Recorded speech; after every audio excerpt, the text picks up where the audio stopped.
மக்கள் அனைவருக்கும் வணக்கம். ஈரான் இஸ்ரேல் அமெரிக்கா இடையான போர் எப்பொழுது முடியும்? இதுதான் எல்லா பக்கமும் ஒரு கேள்வி. அடிக்கடி இப்படியான ஒரு செய்தி உண்டு. என்ன அப்படின்னா, அடுத்த 2-3 வாரங்கள்ல இது முடிவுக்கு வந்துடும் அப்படின்னு அமெரிக்க அதிபர் ட்ரம்ப் அவர்கள் சொல்றதும், இன்னும் 2 மாதங்கள் ஆனா கூட நாங்கள் போரை தொடர்ந்து நடத்த தயார் அப்படின்னு இஸ்ரேல் ஒரு பக்கம் சொல்றதும், புதிதாக தலைவரை நாங்கள் தேர்வு செஞ்சுட்டோம் அப்படின்னு சொல்லி ஈரான் ஒரு பக்கம் அறிவிக்குது.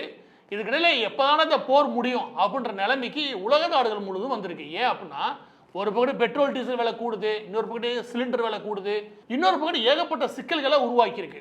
இப்பொழுது முதலாவது கேள்வி என்ன அப்படின்னா, ஈரான் இஸ்ரேல் அமெரிக்கா இடையான போர் முடிவுக்கு வருமா? இதுதான் முதலாவது கேள்வி.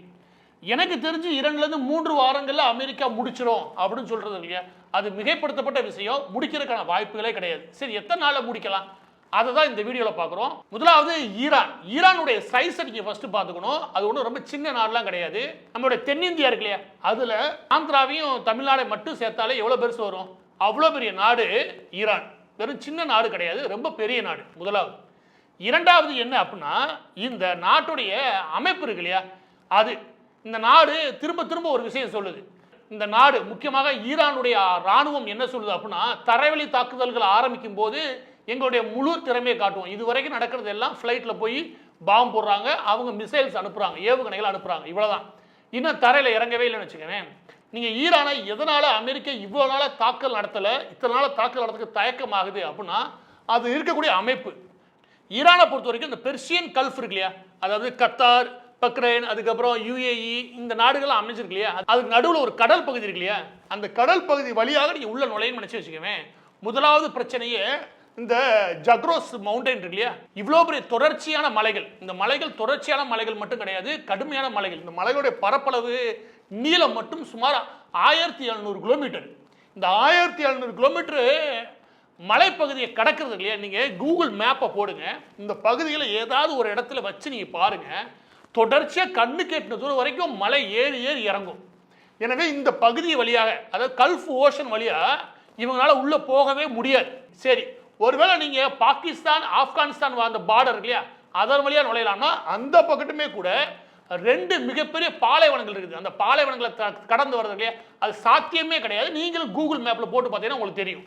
ஒருவேளை கேப்ஷன் சி வழியாக வரலாம்னா அந்த போட்டு அல்பிராஸ் மவுண்டன் ஒன்று இருக்கும், அது ஒரு 1000 கிலோமீட்டருக்கு இருக்குது. எனவே ஈரானை பொறுத்த வரைக்கும் அது அமைஞ்சிருக்கக்கூடிய நிலப்பரப்பு இருக்கு இல்லையா, அந்த நிலப்பரப்பு உங்களுக்கு ஒத்துழைப்பே கொடுக்காது. எவ்வளோ பெரிய ராணுவத்தை நீங்கள் எடுத்துக்கொண்டு போனாலுமே கூட நீங்கள் தரை வழியாக போய் ஈரானை வெற்றி பெறும் நினைச்சீங்கன்னா ஒருபோதும் நடக்க போகிறது கிடையாது. இப்போ இது மட்டும்தான் சிக்கல் நினைச்சுன்னா கிடையாது. இதை பார்க்கறதுக்கு முன்னாடி பவர் தான் ரொம்பவும் மதிப்பு மிக்கது. எல்லா நாடுகளுமே டெக்னாலஜியில் பெரிய லெவலில் இன்வெஸ்ட்மெண்ட் பண்ணுறாங்க. அந்த வகையில் சமீபத்தில் இருக்கிற மிக முக்கியமான டெக்னாலஜி ஆர்டிஃபிஷியல் இன்டெலிஜென்ஸ். இந்த ஆர்டிஃபிஷியல் இன்டெலிஜென்ஸை வந்து பிஸ்னஸ் அவங்களோட ப்ரொஃபஷனல்ஸில் எல்லா பேருமே தங்களுடைய பிஸ்னஸ் ப்ராப்ளமை சால்வ் பண்ணுறதுல ஆரம்பித்து தங்களுடைய ப்ரொஃபஷனல் கரியரை மேற்கொண்டு நல்லபடியாக அமைக்கிற வரைக்கும் அதை யூஸ் பண்ணிக்கிறாங்க. எனவே நீங்களும் ஆர்டிஃபிஷியல் இன்டெலிஜென்ஸில் ஒரு பகுதியாக இருக்க வேண்டியது அவசியம். ரொம்பவும் தாமதம் ஆகவே இல்லை. இதற்கான முக்கியமான 2 நாள் ஏஐ ட்ரைனிங் செஷன் உங்களுக்கு சனி ஞாயிறு 2 நாட்கள் ஃப்ரீயாக ஒரு ஏஐ ட்ரைனிங் கோர்ஸ் ஒன்று இருக்குது. அது லைவ் கோர்ஸ், காலை 10 முதல் 7 மணி வரைக்கும் 2 நாட்கள். இது முழுக்க 10,000 மதிப்புள்ள ஒரு ட்ரைனிங் செஷன். இதை ஃப்ரீயாக 2 நாளைக்கு அவுட் ஸ்கில் கொடுக்குறாங்க. இந்த ட்ரைனிங் செஷனை பொறுத்தவரை சும்மா 16 மணி நேரம். இந்த 16 மணி நேரத்தில் உங்களால் என்னென்ன தெரிஞ்சுக்க முடியும் அப்படின்னா, அது சுமார் 10க்கும் மேற்பட்ட டூலை பயன்படுத்தி ஒரு ப்ரொஃபஷனல் ஏஐ டூல் கிட்ட உருவாக்குறது. இப்படி மாஸ்டர் ப்ராம்ப்ட் இன்ஜினியரிங் இருக்கு இல்லையா, அதாவது யூஸ் பண்ணக்கூடிய ப்ராம்ப்ட் இருக்கு இல்லையா, அந்த ப்ராம்ப்ட் இன்ஜினியரிங் பற்றியான விஷயங்கள், ஆட்டோமேட்டிக்காக ரிப்பீட்டிவ் டாஸ்க்கை சால்வ் பண்ணக்கூடிய, கோடிங்கே இல்லாமல் சால்வ் பண்ணக்கூடிய மெத்தட்ஸ், ப்ரொஃபஷனல் உருவாக்கக்கூடிய ப்ரெசன்டேஷன்ஸ், இமேஜ், வீடியோ, இந்த கேட்டகரி. அதற்கப்புறம் ஏஐ ஏஜென்ட்ஸ் எப்படி உருவாக்குறது, இப்படியான விஷயங்களை இந்த 2 நாள் செஷனில் பார்த்துக்க முடியும். ஸோ 40க்கும் மேற்பட்ட நாடுகளில் 10 மில்லியனுக்கு மேற்பட்ட மக்கள் இந்த ட்ரைனிங்கை எடுத்திருக்காங்க. நீங்கள் எந்த துறையை சார்ந்தவன்றது முக்கியம் கிடையாது, இது எப்படி பார்த்தாலும் உங்களுக்கு ஃப்ரீ தான். எனவே உங்களுடைய கரியரில் இந்த ஆர்டிஃபிஷியல் இன்டெலிஜென்ஸை இணைச்சிக்கிறதுக்கு, அதோடைய ட்ரைனிங் கிளாஸ் அட்டன் பண்ணுறதுக்கு இந்த வீடியோட டிஸ்கிரிப்ஷனில் அதுக்கான லிங்க் இருக்குது. அதை கிளிக் பண்ணி சைன் அப் பண்ணி அந்த ட்ரைனிங்கை எடுத்துக்கோங்க. இப்போ மீண்டும் விவகாரத்துக்குள்ளே வரலாம். இப்போ வெறும் அதனுடைய நிலப்பரப்பு மட்டும்தான் பிரச்சனை அப்படின்னா, நிலப்பரப்பு தான் பெரிய பிரச்சனையே. அமெரிக்கா சொல்கிற மாதிரி 3-4 வாரங்களில் முடிக்க வாய்ப்பே கிடையாது. அதோடைய ஒட்டுமொத்த இராணுவத்தையும் நீங்கள் தரை வழியாக போய் தோற்கடிக்கிறதுக்கான வாய்ப்புகளும் இங்கே கிடையாது. இதனால தான் இத்தனை வருஷமாக ஈராக்கோ சிரியாவோ இல்லை ஜோர்டான்லேயோ அமெரிக்க படைகள் நேராக உள்ளே போய், ஆப்கானிஸ்தானில் கூட சொல்கிறேன், நேராக உள்ளே போய் சண்டை போட முடிஞ்சது. ஆனால் இங்கே அப்படியான சூழல் இல்லை. ஒருவேளை வான்வெளியாக உள்ளே இறங்கி சண்டை போடலாம்னா அதற்கான வாய்ப்புகள் மிக மிக குறைவு. அவ்வளோ ஒன்றும் ஈரானோட ராணுவம் அவ்வளவு பலவீனத்தை அடையவும் இல்லை. இதுல கவனிக்கிறது என்ன அப்படின்னா, இதற்கு அடுத்த விஷயம், இந்த 2-3 வாரங்கள் எடுத்துட்டு போறோம், இல்ல ஒரு 3 மாசம் 4 மாசம் ஆனாலும் பரவாயில்ல, ஒட்டுமொத்த ராணுவத்தை முடிச்சுட்டு உள்ள போறோம் அப்படின்னு அமெரிக்கா முடிவு பண்ணுச்சுன்னா அதுக்கு வாய்ப்பு கிடையாது. ஏன் அப்படின்னா, நடந்த ஒரு வாரத்துக்கே 1 வாரம் தான் போர் நடந்து முடிஞ்சிருக்கு. அதற்குள்ளாக மத்திய கிழக்கு நாடுகள் இருக்குல்ல, முக்கியமா கல்ஃப் இருக்கு இல்லையா, இந்த அரபு தேசங்கள், அதுல சவுதி அரேபியாவுக்கு இது வரைக்குமே கூட ஏறக்குறைய $70 பில்லியன் அமெரிக்கன் டாலர் லாஸ், அதாவது இழப்பு. இந்த இழப்பு ஏறவே அவங்களுடைய ஜிடிபியில் 6% வரைக்கும். அப்போ வளர்ச்சி ஒட்டு மொத்தமாக கீழே விழுகும். ஒரு வருஷத்துக்கான பட்ஜெட்டில் ஏறக்குறைய 6% வருமானம் போச்சு. அதற்கடுத்து யுஏஇ, எமிரேட்ஸை பொறுத்த வரைக்கும் 35 பில்லியன் அமெரிக்கன் டாலர் வரைக்கும் போச்சு, ஆல்ரெடி லாஸ். அது ஒரு 7%. கத்தார் தான் இருக்கிறதுல பெரிய அடி வாங்குறது. ஏன்னா கத்தாரை பொறுத்த வரைக்கும் அமெரிக்காவோட முக்கியமான ஏர்பேஸ் அங்கே அமைஞ்சிருக்கு. எனவே கத்தாரை வலுவா அடிக்கிறாங்க, அதோட இன்ஃப்ராஸ்ட்ரக்சர் அடிக்கிறாங்க. நான் சொல்றது வருமான இழப்பு மட்டும், டேமேஜ் சொல்லவே இல்லை. வருமான இழப்பு மட்டும் இது வரைக்கும் கத்தார் 20 பில்லியன் அமெரிக்கன் டாலர் வரைக்கும் சந்திக்குது. இது ஏறக்குறைய 9லிருந்து 10% அவங்களோட ஒட்டுமொத்த வருமானம், ஆண்டு வருமானம், அது கீழே விழுது. இன்னொரு பக்கம் குவைத் சுமார் 12 பில்லியன் அமெரிக்கன் டாலர் இழப்பை சந்திக்கிறாங்க. சுமார் 11% அளவிற்கு அவங்களுடைய ஜிடிபி அடி. இன்னொரு பக்கம் பக்ரைனை பொறுத்த வரைக்கும் 10%, ஏறக்குறைய 4 பில்லியன் அமெரிக்கன் டாலர் அளவுக்கு இழப்பை சந்திக்கிறாங்க. எனவே இந்த நாடுகள் எல்லாம் அவங்களுடைய வளர்ச்சியில தேவையான வருமானம் இருக்கு இல்லையா, அந்த வருமானத்தை ஆல்ரெடி அவங்க 8லிருந்து 9% சந்திச்சிட்டாங்க இழப்பை.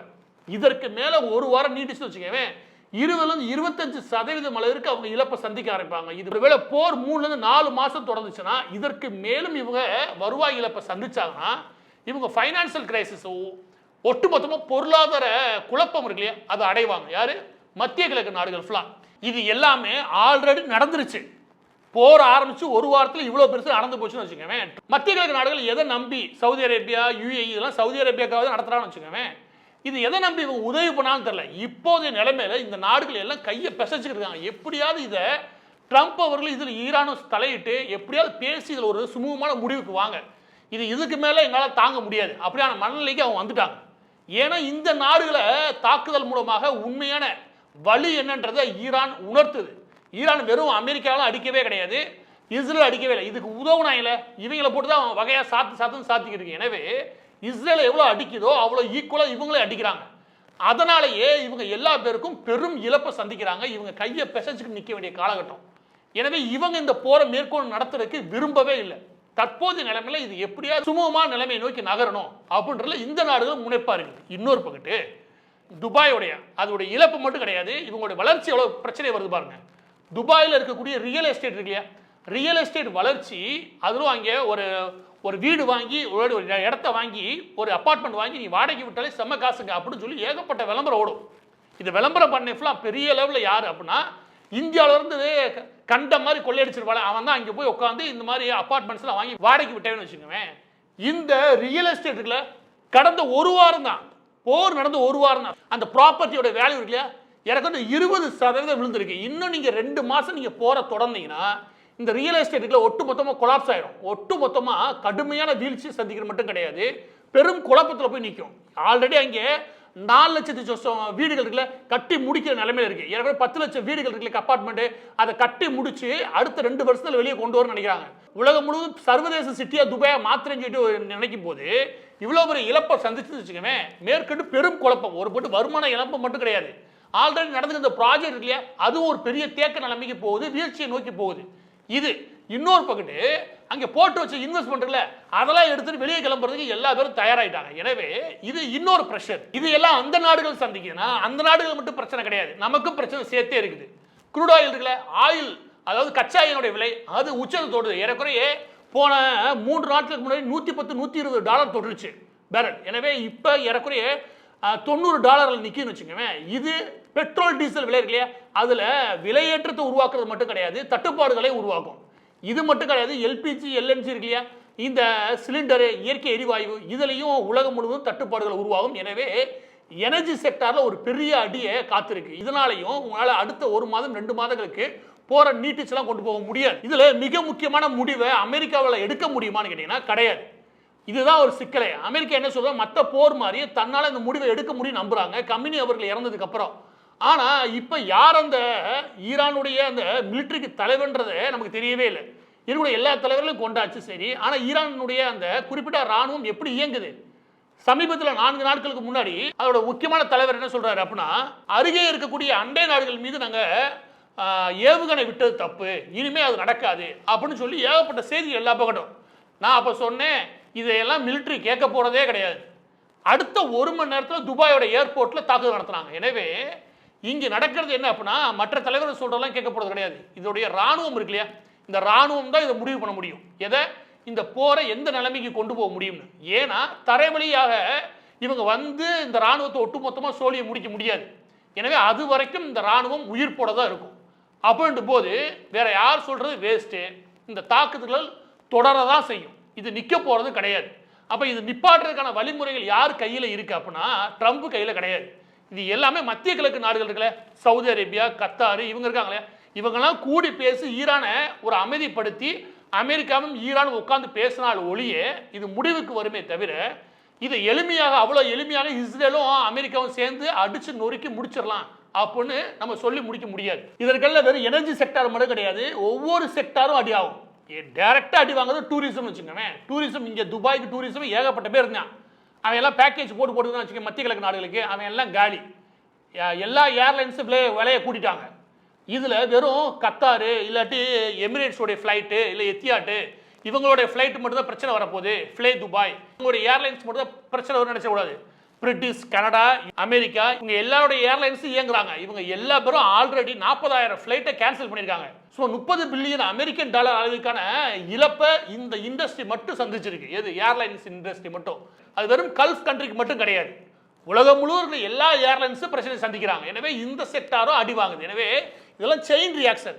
ஒரு எனர்ஜி செக்டர் அடி வாங்கி மத்திய கிழக்கு நாடுகள் வந்து ஆரம்பிக்கல, அடுத்து ஒவ்வொரு செக்டாரும் அடிக்கும். ரியல் எஸ்டேட், அதுக்கப்புறம் ஏர்லைன்ஸ், இப்படி வரிசையாக வரும். இது வெறும் அந்த நாடுகளுக்கான பிரச்சனை கிடையாது, சர்வதேச பிரச்சனையாக மாறும். பெரும் குழப்பத்தை இதுதான் ட்ரம்ப் அவர்கள் ஒரு வாரத்தில் சாதிச்ச சாதனை. இது அடுத்த 1 மாதம் 2 மாதத்துக்கு போச்சுன்னா என்ன ஆகும்? எனவே பதிவோட இறுதியாக ரொம்ப தெளிவாக தெரிகிற விஷயம் என்ன அப்படின்னா, தரை வழியாக போய் ஈரானை முடிவுக்கு கொண்டு வர முடியாது. ஏன்னா அப்படியான சூழல் இயற்கையாகவே கிடையாது. ஈரானுக்கு அதுவே ஒரு பெரிய பாதுகாப்பு. இரண்டாவது, இவங்க சொல்ற மாதிரி 3 4 வாரத்தில் முடிச்சிருவோம், தொடர்ந்து போரை நடத்துவோம் அப்படின்னா போர் நடக்கலாம். ஆனால் 3 4 வாரத்தில் முடியறதுக்கான வாய்ப்பே கிடையாது. அது நீண்ட காலமாக நகர்றதுக்கான வாய்ப்புகள் தான் உண்டு. இதை ஒருவேளை ட்ரம்ப் இல்லை அமெரிக்கா முடிவுக்கு கொண்டு வரும்னு சொன்னீங்கன்னா அதுக்கான சாத்தியக்கூறும் கிடையாது. அமெரிக்காவுக்கு மிகப்பெரிய பலம் இருக்குது வேற எந்த நாடை விட. ஆனால் இதை முடிவுக்கு கொண்டு வர முடியாது. ஏன்னா இயற்கையே அதுக்கு அனுமதிக்கல. ஏன்னா அதுக்கான சூழல் இல்லை. இதை முடிவுக்கு கொண்டு வரதுக்கான எல்லா பவர் இருக்கிறது சவுதி அரேபியா, கத்தார் இவங்கெல்லாம் சேர்ந்து. ஈரானில் யார் தலைவர்னே தெரியல. அது எதையாவது ஒரு ஆர்கனைஸ் பண்ணி அந்த நாட்டை நீங்கள் குழப்புனீங்கன்னா ஈரான் தப்போ ரைட்டோ ஏதோ ஒரு தலைவரின் கீழே இயங்கணும். அது எந்த தலைவர் இல்லைன்னா தலை இல்லாமல் இதுவாக ஆடிக்கிட்டு இருக்குது. எந்த பக்கத்து வேணா ஏவுகணை விடலாம். அந்த மாதிரி இஷ்டத்துக்கு விட்டுக்கிட்டுன்னு வச்சுக்கோங்க. அந்த நாடு இதே மாதிரி நிலைமையில் இருந்துச்சுன்னா இது இன்னும் மோசமான நிலைமைக்கு போகும். நீங்கள் சிரியா, லிபியா, இந்த ஈராக்கை கெடுத்துச்சுல அமெரிக்கா, உள்ளே போய் நான் சர்வாதிகாரத்தை முடிக்கிறேன், டெமோக்ரஸி உருவாக்குறேன்னு அதே மாதிரி இந்த நாடுகளை புகுந்துருக்கு. ஆனால் இதனுடைய பக்க விளைவுகள் ஒன்று இருக்குல்ல, அதை மத்திய கிழக்கு நாடுகள் தான் அனுபவிக்கும். எது? சவுதி அரேபியா, கத்தாரு, எமிரேட்ஸ் இவங்க தான் அனுபவிக்கணும். மற்ற நாடுகள் மாதிரி இது சும்மா விடாது. எனவே இதன் மீது கை வச்சது இருக்குல்லையே, இது ஒரு படு தேவை இருக்குது, தேவையில்லை, அதையெல்லாம் தாண்டி இது எளிமையாக முடிகிற காரியம் கிடையாது. பதிவோட இறுதியாக இன்னைக்கு 2 நாள் artificial intelligence free training session சம்பந்தமாக உங்களுக்கு சனி ஞாயிறு 2 நாட்கள் ஃப்ரீ வகுப்பு அவுட் ஸ்கில் கொடுக்கறத பற்றி பார்த்தோம். அதை பற்றியான மேலும் விவரங்கள் தெரிஞ்சுக்கிறதுக்கு வீடியோட டிஸ்கிரிப்ஷன் லிங்க் இருக்குது. அதை ஃபாலோ பண்ணி சைன் அப் பண்ணி ஃப்ரீயாக ட்ரைனிங் எடுத்துக்கோங்க.